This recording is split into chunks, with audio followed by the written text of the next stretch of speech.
을 찾아서 같이 읽도록 하겠습니다. 함께 읽겠습니다.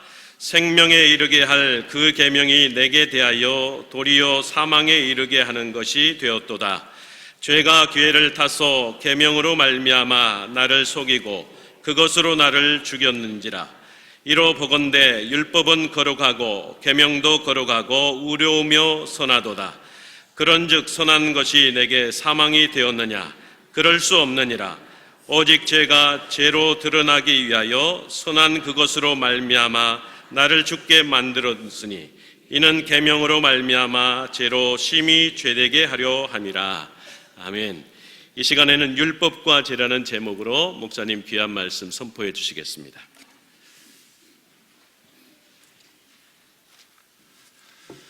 네, 3월의 첫째 날, 첫째 주일 예배 오신 여러분들을 환영합니다. 우리 옆에 계신 분하고 인사 나누시겠습니다. 3월에 모든 기도가 응답되시기 바랍니다 하고 인사하겠습니다.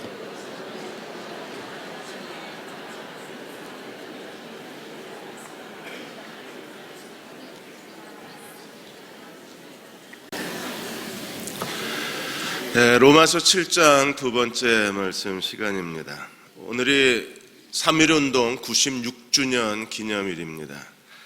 1884년에 복음이 한국 땅에 처음 들어온 이후에 1919년 3.1운동이 일어날 때까지 기독교가 이민족 가운데 행한 가장 큰 일은 사람을 키우는 일이었습니다.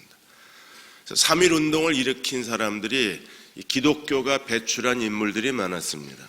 가장 중심적인 게 기독교 교회 그리고 여선교회를 중심으로 해서 3.1운동이 거의 1년 동안 계속해서 만세운동과 독립운동이 지속적으로 전개가 되었습니다. 3.1운동이 그 한 달 동안에 3월 한 달 동안에 무려 848회 만세 시위가 일어나고 한 60만의 한국인들이 길거리에 뛰쳐나와서 대한독립 만세를 외쳤습니다. 일본에 의해서 그 감옥에 갇히신 분들이 9,000명이 체포를 당하셨는데 그 9,000명 중에 22.4%의 사람들이 기독교인들입니다. 잘 아시는 것처럼 독립선언서를 거기에 서명하신 분이 33분이신데 서명하지 않으신 분들이 15분이 계십니다. 그 48명 가운데에서 기독교인이 여러분이 아시는 것처럼 23명이 기독교인으로 민족 정신을 이끌어갈 수 있었습니다. 그 당시에 기독교인의 숫자는 전 국민의 1.9%밖에 되지 않았어요. 그런데도 강력한 영향력을 한국 사회에 끼쳤고 독립운동을 주도적으로 이끌어갔던 분들이 크리스찬님들입니다. 국내에서뿐 아니라 교회에서 비밀 결사단을 조직을 하고 거기에 독립 자금을 모아서 상해로 보내고 독립운동하는 사람들에게 보냈던 사람들이 바로 기독교인들이었어요. 근데 오늘 우리는 어떻습니까? 더 많은 그리스도인들이 있고 더 많은 교회가 있음에도 불구하고 우리는 이 사회에 어떤 영향력을 미치는 게 아니라 오히려 사회로부터 비난과 비웃음거리가 되고 있습니다. 뭐가 잘못된 걸까요? 하나님께서 우리를 죄에 대하여 죽은 자, 하나님께 대하여 산 자로 거듭나게 하셨다고 말씀하셨는데 이 복음의 사실이 우리의 삶에 드러나질 않는 거예요. 왜 이렇게 됐을까요? 숭실대의 김혜견 교수가 최근에 한 포럼에서 오늘 한국교회가 이렇게 미성숙하게 된 원인 중에 하나가 한국교회 강단이 너무 기본적 ABC 신앙밖에 가르치지 않았다 그랬어요. 복음의 비밀, 복음의 가장 성숙한 지식을 가르쳐야 하는데 복음의 ABC만 가르치니까 결국 교회가 신앙의 기초밖에는 형성이 되어 있지 않아서 결국 이 사회를 변화시킬 만한 내적 영향력, 복음의 강한 그 힘을 지닐 수가 없게 되었다고 지적을 했어요. 여러분들 아마 로마서 들으시기가 좀 힘드실 겁니다. 도대체 쟤 무슨 얘기하는 거야 이렇게 쳐다보는 분도 사실은 계십니다. 그럼에도 우리가 이 말씀을 들어야 되는 이유는 하나님 말씀이 복음이 우리에게 뭘 말하고 있는가를 제대로 알아야 제대로 믿고 그래야 복음의 능력이 우리 삶에 나타나고 복음의 능력이 나타나야 우리가 세상의 빛과 소금으로서의 교회의 사명을 감당할 수 있는 거 아닌가. 하나님이 우리를 죽은 자 산 자로 만드셨다는데 왜 우리 가운데 아무 일도 일어나지 않는가? 우리에게 두 단계의 과정이 필요합니다. 의사 한 사람 만들어내는 데에도 예과 공부에 2년 해야죠. 본과 4년 해야죠. 졸업하면 다시 인턴 해야죠. 레지던트 1년에서 3년 해야죠. 전문의 시험 합격해야죠. 학교에 남으려면 또 펠로우 1년, 2년 해야죠. 그래야지 의사 한 사람이 만들어지는 거예요. 하나님께서 우리를 성숙한 그리스도인으로 만드시기 위해서 어떻게 하실까요? 우리가 성경이 구약과 신약으로 구성이 되어 있는데 이 성경의 구약과 신약이 우리 개인에게 그대로 반복이 됩니다. 하나님 모세를 통해서 율법을 먼저 주시고 율법 시대 끝에 그리스도가 오셔서 예수 그리스도를 믿는 믿음의 시대를 전개시켜 나갔어요. 그래서 구약과 신약이 성경을 우리에게 형성하고 있는데 이 구약과 신약의 하나님의 구속사가 우리 개인의 삶에 그대로 적용이 됩니다. 그래서 모든 믿는 그리스도인들은 예수 믿자마자 제일 먼저 율법의 시대가 전개가 돼요. 그리고 율법의 시대가 지나면 예수 그리스도를 믿는 믿음의 시대가 됩니다. 율법의 시대를 지나갈 때 정말 비참합니다. 정말 참혹합니다. 온갖 죄와 인간의 악함이 다 드러납니다. 그러다가 믿음의 시대가 이르게 되면 우리는 이 죄로부터 해방이 되어서 죄의 종에서 해방이 되어 의의 종이 되어서 하나님께 거룩에 이르는 열매를 맺게 되고 그리스도의 향기가 그리스도의 시대에 가서 이르게 되는 거예요. 율법의 시대에서 하나님이 율법을 통해서 우리에게 하시는 일이 무엇인가? 우리로 하여금 죄와 인간의 무능을 깨닫고 그리고 예수 그리스도께 믿음을 고백하게 만드는 게 율법이 하시는 일인데 오늘 로마서 7장에서 율법이 하는 4가지 일을 우리에게 설명하고 있어요. 바울이 대단합니다. 바울은 자기 자신을 실험 대상으로 삼았어요. 그래서 자기를 철저하게 분석하고 해부해서 율법이 우리에게 하시는 일이 무엇인가를 4단계로 설명을 합니다. 인간의 과학이 발달을 해서 사람이 자기가 가지고 사는 몸뚱이가 그 속에 뭐가 들었는지 모르잖아요. 그런데 X선이 발견이 돼서 인간의 뼈 조직을 알게 되고 그 다음에 컴퓨터 단층 촬영 CT를 통해서 인간이 자기 몸에 장기가 어떻게 생겼는가를 보기를 시작한 거예요. 그리고 자기 공명 영상장치를 통해서 사람이 좀 더 세밀하게 MRI를 통해서 인간의 모든 장치를 가로뿐 아니라 세로로도 볼 수 있게 되었어요. 이 자기 공명장치는요, 인간의 몸이 물로 이루어졌잖아요. 70%가 그 물로 이루어진 물의 산소 분자, 수소 분자를 활용을 해서 이걸 인간의 몸의 내부를 영상으로 만드는 장치입니다. 그리고 최근에는 PET까지 개발이 돼서 좀 더 세밀한 영상을 볼 수 있는 거예요. 사람이 자기 육체의 내부를 들여다볼 수 있다는 거 얼마나 신기한 일입니까? 율법이 하는 일이 인간의 죄, 자기 내부를 들여다보게 만드는 거예요. 죄가 무엇인지 그리고 죄인으로서의 우리의 자아의 죄의 본성이 무엇인가를 완전히 해부를 해서 나로 하여금 내 안에 들어있는 내가 가지고 있는 죄의 본성을 내 눈으로 보게 만들어주는 게 율법이 하는 일이에요. 율법의 단계를 거쳐갈수록 우리는 죄가 무엇인가를 깨닫고 점점 그리스도의 십자가 앞에 무릎 꿇게 됩니다. 예수 그리스도의 십자가에 무릎 꿇은 사람들이 그리스도로 말미암아 하나님 앞에 거룩하고 의롭고 경건하게 사는 그리스도인이 되고 그들이 진정한 하나님의 아름다움을 세상에 보여줄 수 있는 사람이 되는 거예요.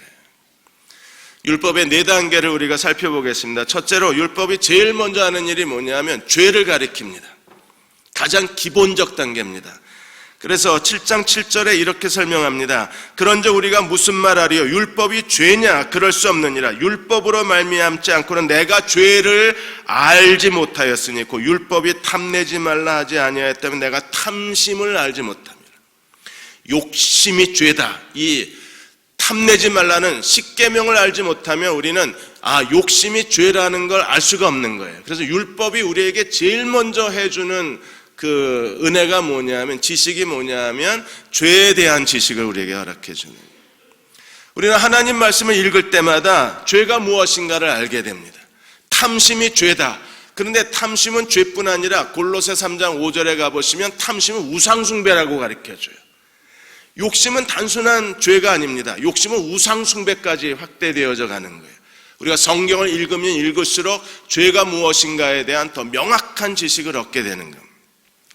구약에서는 간음죄에 대해서 하나님께서 간음하는 사람에 대한 하나님의 심판을 말씀을 하셨습니다. 신약에 와서는 간음죄에 대해서 주님이 좀 더 확대 해석하신 거예요. 예수님에게 간음죄는 어떤 죄입니까? 사람이 여자를 보고 음욕을 품으면 이미 간음했다고 말씀을 하시는 거예요. 죄에 대한 지식을 좀 더 분명하게 가르치고 있는 게 하나님 말씀입니다. 그러므로 법이 있으면 죄가 생기고 율법을 통해서 우리는 죄가 무엇인가를 알게 됩니다. 자동차를 운전하다가 어린이 보호구역을 지나가면 시속 30km 이하로 가야 돼요. 만일에 시속 30km 어린이 보호구역이라는 그 교통안내 표지판을 보는 순간 우리는요 이미 법이 세워지고 그 법에 대한 죄가 일어나는 거예요. 그래서 만일에 우리가 35km로 운전을 하게 되면 이미 이게 죄를 진 겁니다. 법이 있으면 죄가 생겨나는 거예요. 이번에 헌법재판소에서 형법상 간통죄가 위헌이라고 판결을 내렸습니다. 간통죄라는 게 뭡니까? 배우자가 있는 사람이 배우자 외에 다른 사람과 성적 관계를 맺는 게 간통죄잖아요. 그러니까 이 간통죄가 법이 없어지면 죄가 없어지는 거예요. 그래서 간통죄가 폐지가 되니까 3천여 명의 간통죄로 죄를 선고받은 사람들이 무죄가 되어버리는 겁니다. 우리가 하나님 말씀을 제대로 알고 성경을 부지런히 읽으면 하나님 말씀이 죄가 무엇인가를 우리에게 설명해 주고 우리는 죄에 대한 지식을 점점 더 증가시켜 갈 수 있어요. 이게 아주 기본적 단계입니다. 두 번째로 그럼 율법이 하는 다음 단계는 무엇인가? 오늘 7장 5절, 8절, 11절에 아주 충격적인 얘기가 나옵니다. 거룩한 하나님 말씀이 우리로 하여금 죄 짓지 않게 보호해 주는 게 아니라 거룩한 하나님의 계명이 오히려 우리들에게 죄를 짓게 만든다고 말해요. 7장 5절에 이렇게 말합니다. 우리가 육신에 있을 때에는 율법으로 말미암은 죄의 정욕이 우리 지체 중에 역사하여 우리로 사망을 위하여 열매를 맺게 했다. 하나님의 말씀을 들으면 하나님 말씀은 살아있고 운동력이 있고 하나님 말씀은 거룩하잖아요. 지금도 여러분이 하나님 말씀을 듣고 있습니다. 말씀을 들으면 이 하나님 말씀이 어떤 일을 우리 속에 일으키느냐 하면 우리 속에 죄의 정욕이 역사하여 우리로 하여금 죄를 짓게 만드는 게 율법이라고 가르치고 있는 거예요. 이게 도대체 무슨 얘기입니까? 8절에 또 이렇게 말합니다. 그러나 죄가 기회를 타서 계명으로 말미암아 내 속에 온갖 탐심을 이루었나니 이는 율법이 없으면 죄가 죽은 것이라. 율법이 이르자 죽은 죄가 살아나고 살아있던 나는 죽었다는 거예요. 율법이 기회를 탔다고 그랬습니다. 기회라는 아포르메라는 단어는요, 그것은 전쟁을 하기 위해서 전진기지를 만드는 겁니다. 군사작전기지예요. 그리고 에베레스트 등반하는 사람들이 베이스 캠프를 치는데 이 베이스 캠프를 아포르메라고 합니다. 하나님 말씀이 죄의 전진기지가 되는 거예요. 활동의 무대가 되는 겁니다. 이게 도대체 무슨 뜻을 우리에게 설명하고 있습니까? 여러분, 우리가 하나님 말씀을 듣게 되면 하나님 말씀을 듣고 예를 들어서 지금 바울이 탐심에 대해서 얘기를 하니까 탐내지 말라 하는 게 죄구나. 그러면 내가 욕심을 내면 안 되겠구나 하는 순간에 더 이 죄가 기회를 타서 죄가 우리 속의 역사에서 온갖 탐심을 다 이루어요. 욕심내지 말아야지 했는데 온갖 탐심이 우리 속에 번성하는 겁니다. 죄가 폭발하는 겁니다. 그야말로 탐심의 박물관이 되는 거예요. 우리가 돈에 대한 탐심뿐 아니라 우리가 편하게 살고자 하는 탐심, 남들보다 더 잘난 척하고자 하는 교만의 탐심, 남들보다 더 많은 걸 갖고자 하는 소유의 탐심, 온갖 탐심이 우리 속에서 열매를 맺기 시작하고 탐심이 자라나기 시작하고 탐심이 번성하기 시작하게 만드는 것, 율법이 하는 일이에요. 하나님 말씀을 들으면 들을수록 사람이 선해지는 게 아니라 하나님 말씀을 들으면 들을수록 사람이 더 참혹해져요. 더 비참해집니다. 더 죄를 많이 짓습니다. 우리로 하여금 도대체 내가 이런 사람이었어라고 스스로 자기 자신을 실망하고 자신을 증오하고 자신을 경멸하는 지점까지 내려가는 거예요. OMF 선교사여 저의 오랜 동역자인 한 분이, 그분이 조이 미션을 통해서 구원을 받으셨는데 예수 믿기 전에는 이분이 굉장히 착하고 정직한 분이셨대요. 믿을 수는 없지만 어떤 본인의 입으로는 자기가 이렇게 정직한 사람이라 합니다. 자기는 거짓말할 줄 모르는 사람이라 그랬습니다. 그런데 예수 믿고 난 다음에 자기가 그렇게 거짓말을 하는 사람이라는 거에 대해 충격을 먹었다 그랬어요. 아니, 예수 믿고 났는데 왜 더 거짓말을 합니까? 여기에 죄와 율법과 죄와 인간의 자아의 메커니즘이 작동을 하는 거예요. 우리 속에 죄를 끌어내야, 그래야 내가 죄인이라는 사실을 인정을 해야 우리는 비로소 예수 그리스도의 십자가 앞에 나아가서 값없이 나의 모든 죄를 용서해 주신 하나님의 그 사랑과 하나님의 그 은혜와 하나님의 용서를 감사할 수 있는 사람은 어떤 사람입니까? 자기 안에 더러운 죄를 끌어안고 있는 사람만이 하나님 앞에 나아가 용서의 기쁨을 누리는 거 아닌가요? 그들에게는요, 십자가가 단순한 하나의 사실이 아니에요. 십자가는요, 자기의 온 가슴이에요. 십자가에서 자기가 어떻게 용서받았는가를 온몸으로 체험한 사람들은 어떤 사람들입니까? 죄가 기회를 타서 온갖 탐심을 이루는 걸 눈으로 목격한 사람들입니다. 11절에도 또 반복이 됩니다. 죄가 기회를 타서 계명으로 말미암아 나를 속이고 그것으로 나를 죽였는지라. 심지어 우리를 속이기까지 한다 그랬어요. 제가 제 로마서 책에도 써놨는데 어느 한 그 호수에 모텔을 하나 호숫가에다 지어 놓았습니다. 근데 그 모텔에 투숙하는 분들이 낚싯대를 가져와서 자꾸 낚시를 하는 거예요. 허가 없이 낚시를 하면 자연법에 걸립니다. 그래서 모텔 주인이 처음에는 조그맣게 낚시하지 마세요. 그래도 사람들이 낚시를 하니까 더 크게 낚시하지 마세요. 이렇게 더 크게 써놨는데 그래도 사람들이 낚시를 하는 겁니다. 뭐 이런저런 방법으로 낚시하지 말라고 경고를 했는데도 여전히 사람들이 낚시를 하니까 모텔 주인이 지쳤어요. 포기를 했습니다. 그래서 낚시하지 말라는 모든 경고문을 다 떼어냈습니다. 그리고 나서 사람들이 더 이상 낚시를 안 합니다. 왜요? 하지 말라 그러면 죄의 정욕이 역사를 해요. 하지 말라 그러면 죄가 기회를 타요. 그래서 나를 속이고 날 죽여요. 잔디밭에 들어가지 마시오 써놓으면 기어이 들어가려고 합니다. 아무것도 안 써놓으면 아무도 안 들어갑니다. 하나님 말씀을 들으면 우리 속에 있는 죄의 자아가, 죄의 본성이 꿈틀거리기를 시작해요. 여러분들이 만일에 주일날 거짓말하지 마십시오라는 설교를 들었으면 그 주간에 거짓말해야 될 일이 너무 많이 생겨나는 겁니다. 왜요?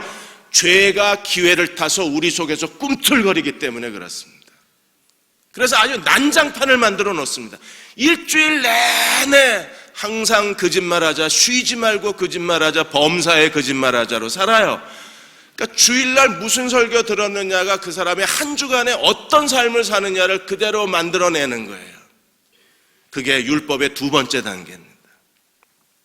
지난 25일, 27일 날 엽총으로 가족들을 살해하는 사건이 일어났습니다. 두 사건의 공통점이 뭡니까? 돈과 애정 문제로 인해서 사람을 죽인 거예요. 이러한 엽총 살해 사건과 더불어서 한국 사회에 지금 떠오르고 있는 여러 가지 사건 사고에 공통점이 있는데 이게 분노 사건이라는 겁니다. 사람들이 분노를 이기지 못하고 분노 범죄가 지금 한국 사회에 급증하고 있다고 말합니다.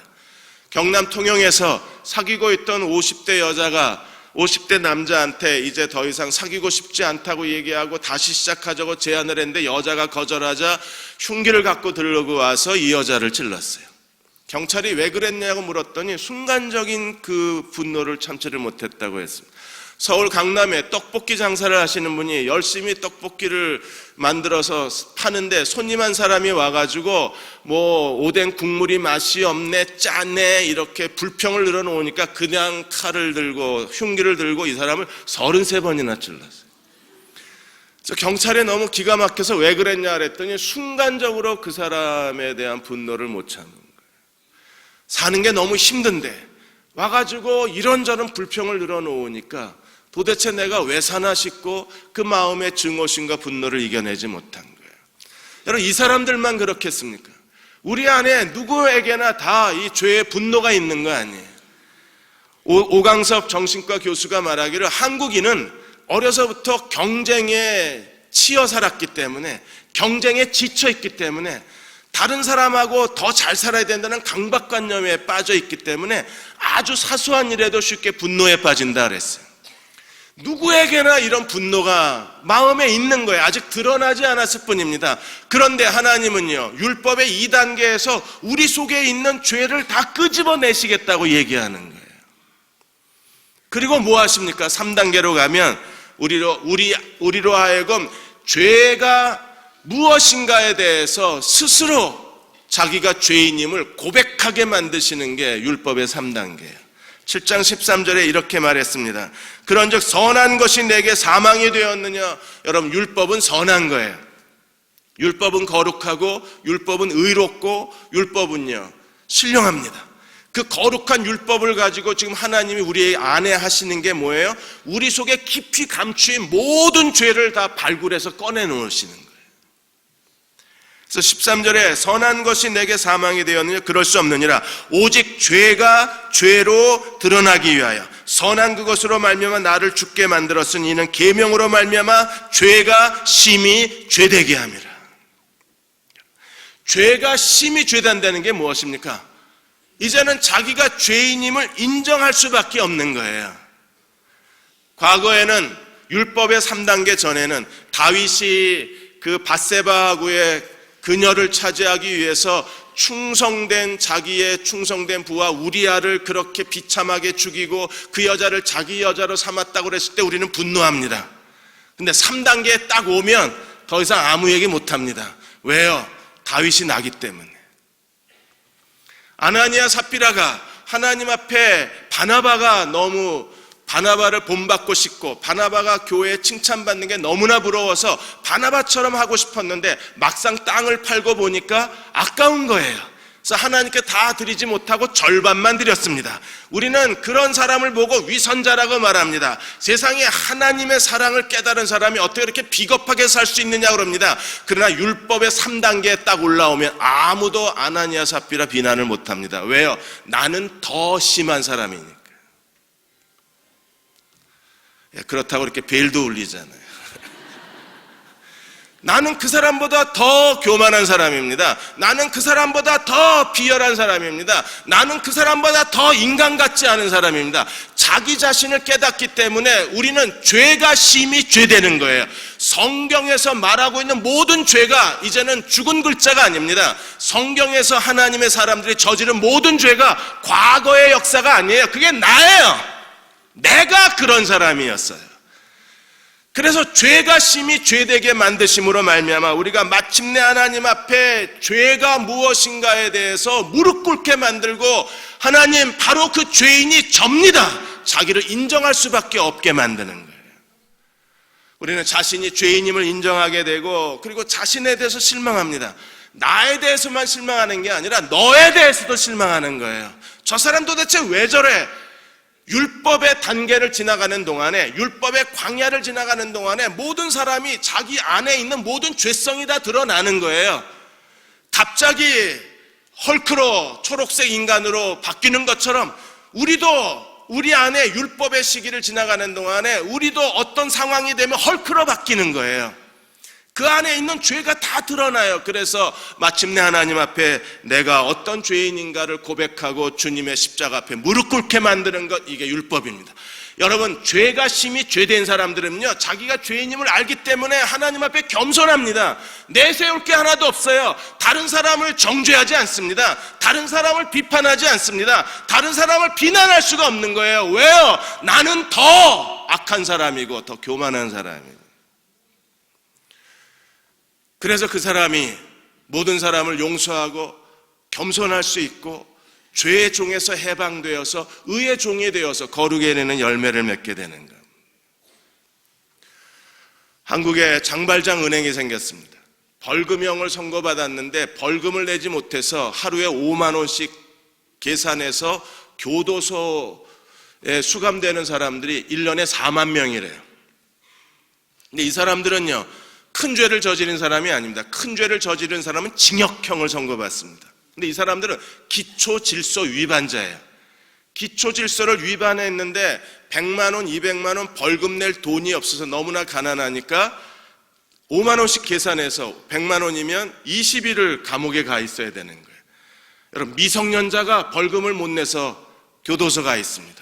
20, 30대 젊은이들이 벌금 낼 돈이 없어서 교도소에 가 있는 거예요.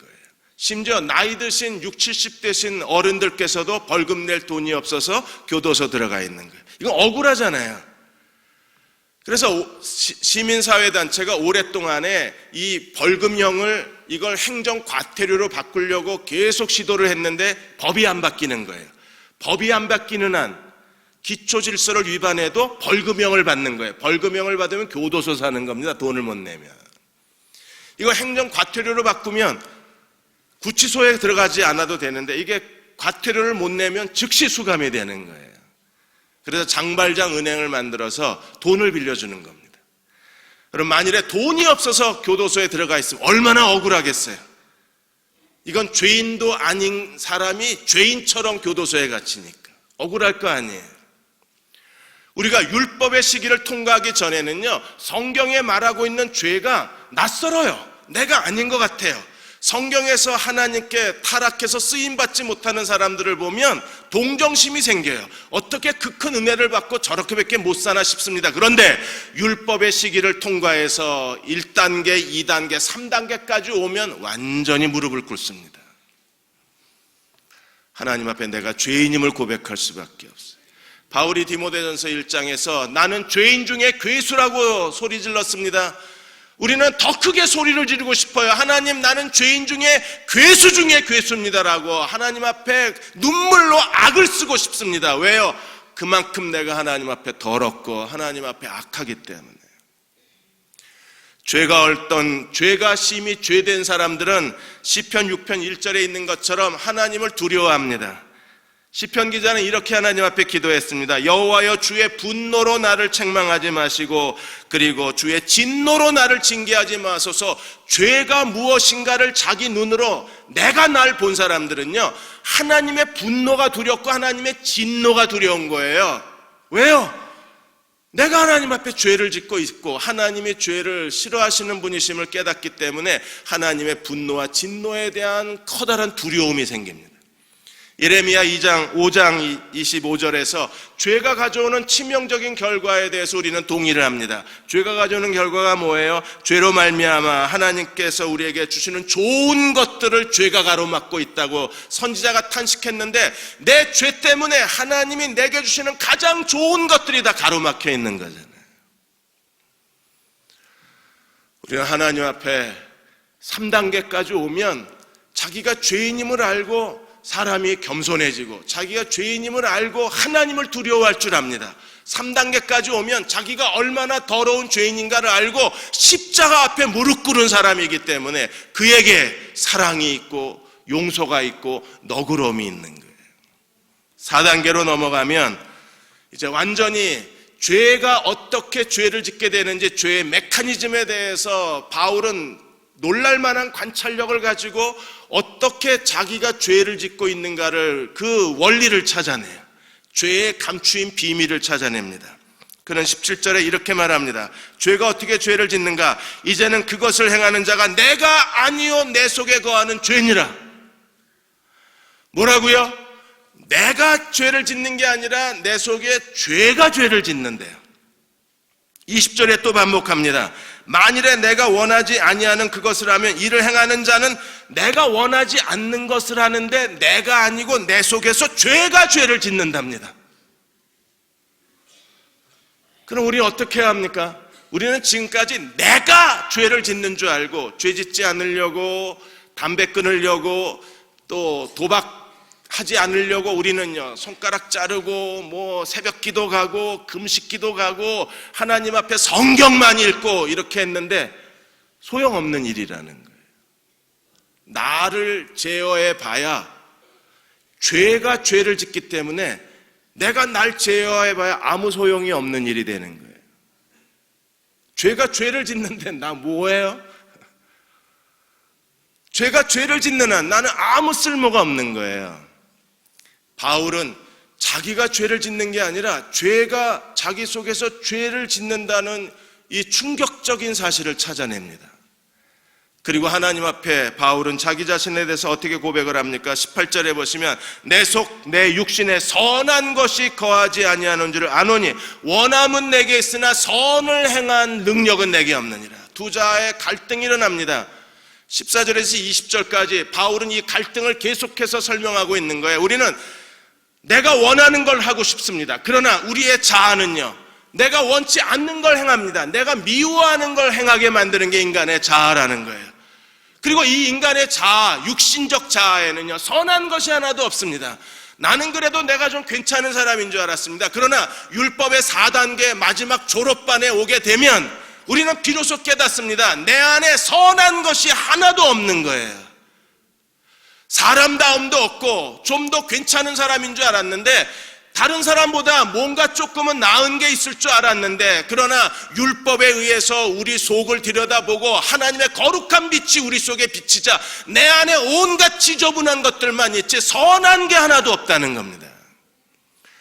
다윗처럼 소리를 지르는 거예요. 주여, 나는 사람이 아니라 벌레라 그랬어요. 여러분, 이 자기 안에 선한 것이 없다는 자기 밑바닥까지 내려간 사람들, 철저하게 자기가 벌거벗겨진 사람들, 완전히 벌거벗겨진 사람들은요, 사람들이 자기를 비난해도 같이 대항해서 비난 안 합니다. 그 사람들은요, 사람들의 비난을 용서합니다. 사람들의 비난에 웃습니다. 왜 웃을 수 있어요? 그 사람들이 말하는 것보다 자기가 더 악한 사람이라는 걸 알고 있기 때문에.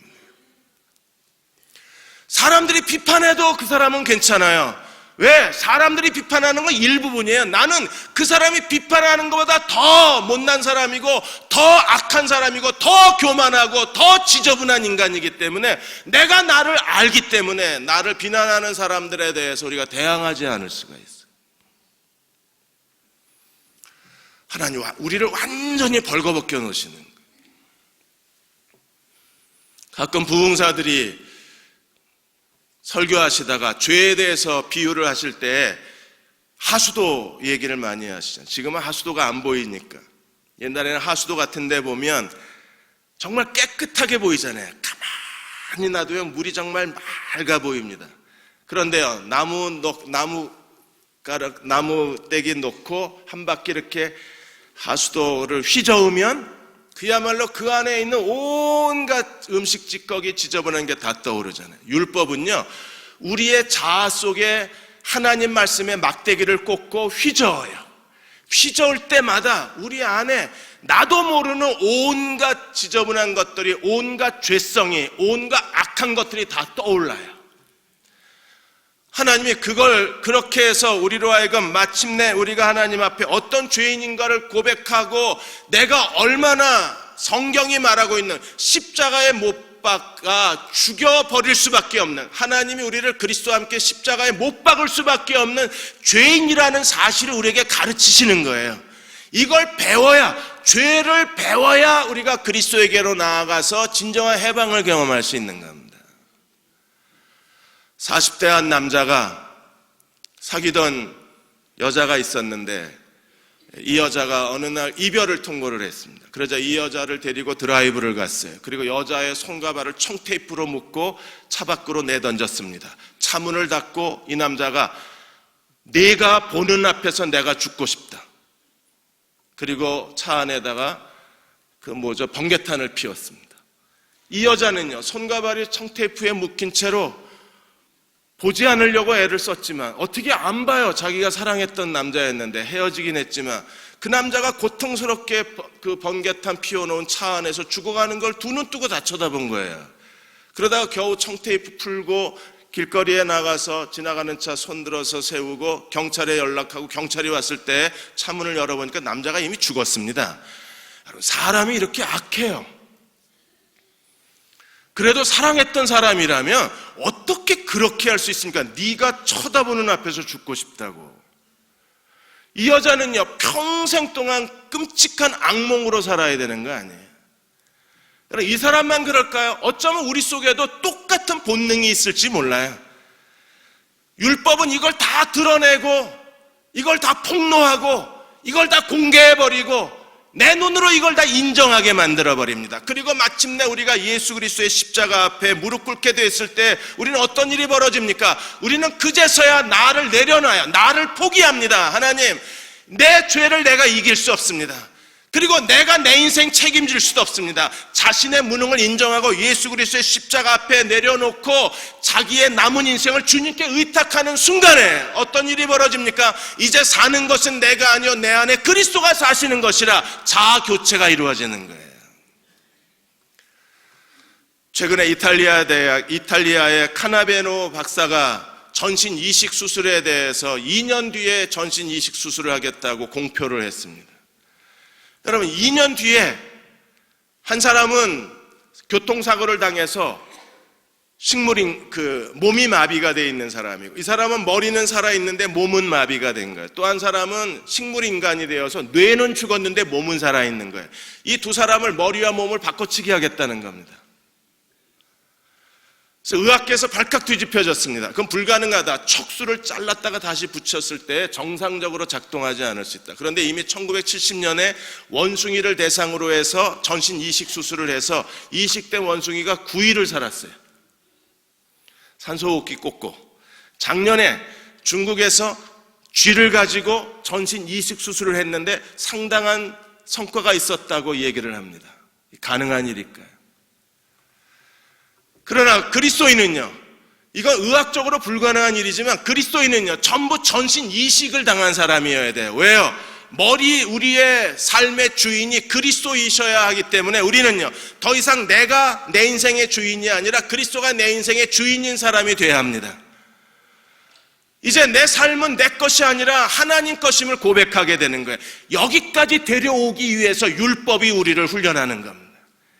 갈라디아서 3장 23절 25절에서 이렇게 율법과 그리스도에 대해서 설명하고 있습니다. 믿음이 오기 전에 우리는 율법 아래에 매인바되고 계시될 믿음의 때까지 갇혀 있다 그랬어요. 우리가 지금 율법의 감옥에 갇혀 있는 거예요. 언제까지? 믿음의 계시가 올 때까지. 믿음의 계시가 온다는 게 뭡니까? 하나님, 나는 죄인입니다. 나는 무능합니다. 난 내 인생 책임질 만한 사람이 되지 못합니다. 나는 하나님의 뜻대로 살 만한 사람이 되지 못합니다. 나는 하나님 말씀에 순종할 수 없는 사람입니다. 자기의 무능을 인정하고 믿음의 계시를 따라서 예수 그리스도를 의지하는 순간에 우리는 어떤 일이 일어나요? 율법에서 벗어나는 거예요. 그래서 갈라디아에서 바로 이렇게 설명합니다. 율법이 우리를 그리스도에게로 인도하는 초등교사, 가정교사가 되어서 우리로 하여금 믿음으로 말미암아 의롭다함을 얻으려 하려 합니다. 믿음이 온 후로는 우리는 더 이상 율법, 초등교사 아래 있지 않다 그랬어요. 그리스도를 믿는 믿음으로 데려가는 게 율법이 하는 일입니다. 율법이 우리를 망가뜨리려고 하는 게 아니에요. 여러분, 왜 이렇게 사는 게 힘듭니까? 왜 이렇게 우리 안에 더러운 일들이 일어나요? 우리가 왜 이렇게 악하게 살아야 됩니까? 내가 언제부터 이렇게 교만하게 살았습니까? 왜 내가 다른 사람을 용서하지 못하고 이렇게 증오심 가운데 살아야 되나요? 사는 게 왜 이렇게 힘들어야 합니까? 이 모든 일들이 우리로 하여금 어딜 데려가요? 율법은 우리를 그리스도에게로 데려가는 거예요. 우리가 자기의 무능을 인정하고 예수 그리스도 앞에 무릎을 꿇고 내가 사는 것이 내가 아니요 그리스도라고 고백하기만 하면, 그리스도의 시대가 오면, 믿음으로 살기만 하면 하나님은 우리에게 새로운 생명과 새로운 하나님의 능력과 하나님의 기적과 하나님의 길을 열어주시기 시작하는 거예요. 갈라디아서 2장 20절에 이제 내가 그리스도와 함께 십자가에 못 박혔나니 그런즉 이제 내가 산 것이 아니요 내 안에 그리스도가 사신 것이라. 어떻게 해요? 나를 사랑하사 나를 위하여 자기 몸을 버리신 하나님의 아들을 믿는 믿음으로 사는 것이라. 믿음으로 사는 자가 될 수만 있다면 그 다음에 하나님은 우리에게 그리스도의 시대가 열려지고 가나안 땅의 열매를 배부르게 먹게 하시는 하나님의 풍요로움을 경험하게 하실 거예요. 이영표 해설위원이 그분이 2002년 월드컵 때에 하나님이 어떻게 자기의 기도를 응답하셨는가에 대해서 간증을 하셨습니다.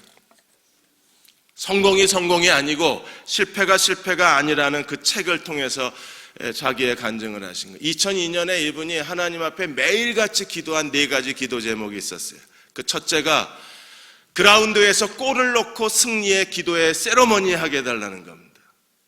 근데 이건 불가능합니다. 왜냐하면 이영표 선수는 수비수였기 때문에. 수비수가 2002 월드컵 현장에서 수비수가 상대방 골문까지 가서 공격수처럼 골문을 넣는다는 건 이게 쉬운 일이 아니에요. 두 번째 기도는 16강에 올라가게 해달라는 겁니다. 그런데 당시에 많은 축구 전문가들이 대한민국 축구가 1승만 해도 잘하는 거라고 평가를 했었어요. 세 번째 기도가 있었습니다. 유럽의 축구 선수, 프로 축구 선수로 뛰게 해달라는 거예요. 그런데 이 기도도 정말 불가능한 기도입니다. 왜냐하면 유럽 프로 축구에서 선수들을 스카웃할 때 공격수를 스카웃하지 지금까지 수비수를 스카웃한 예가 없어요.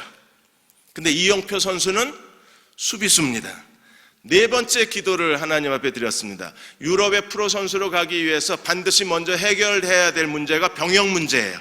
그런데 그 당시에는 올림픽이나 아시안 게임에서 메달을 딴 선수는 병역 면제가 됐지만 월드컵 축구에서 뭔가 성적을 올렸다고 국가 제도 자체가 그들을 병역 면제를 시켜주지 않았어요.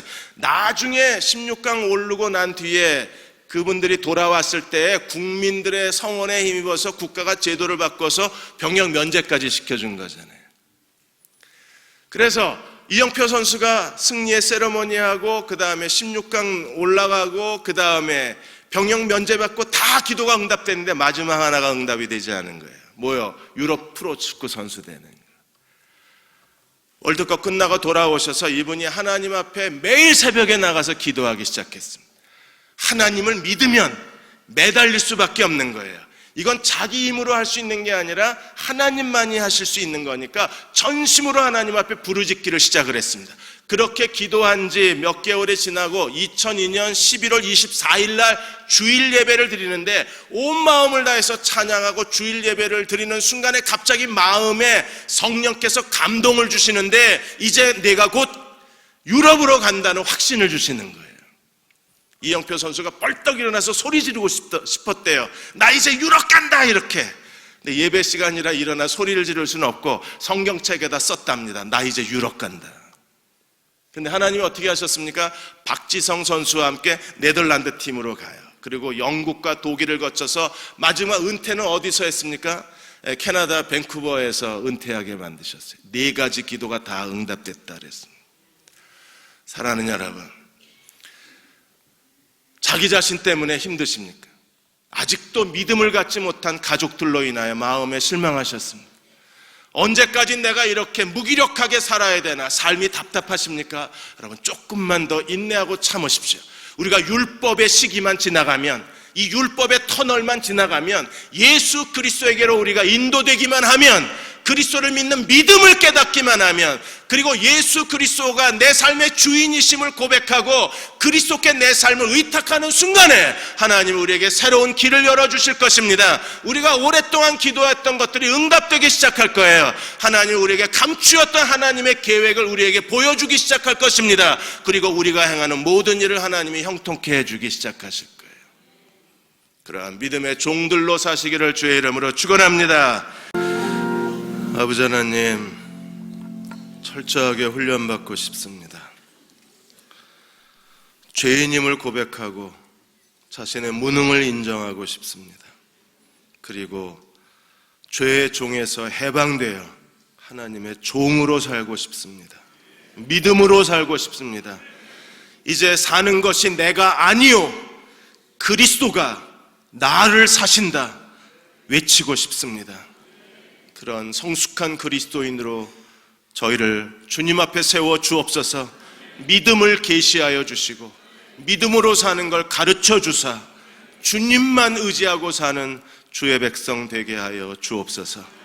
지금 우리를 죄에서 구원하신 우리 주 예수 그리스도의 은혜와 하나님 아버지의 그 크신 사랑하심과 성령의 인도하심이 오늘 3월의 첫째 주일 예배를 드리고 돌아가는 모든 교우와 가정과 사업과 사랑하는 자녀들과 기도하여 구하는 모든 일들과 하나님께 소망하는 모든 일들 위에 지금부터 영원히 함께 하시기를 간절히 축원하옵나이다.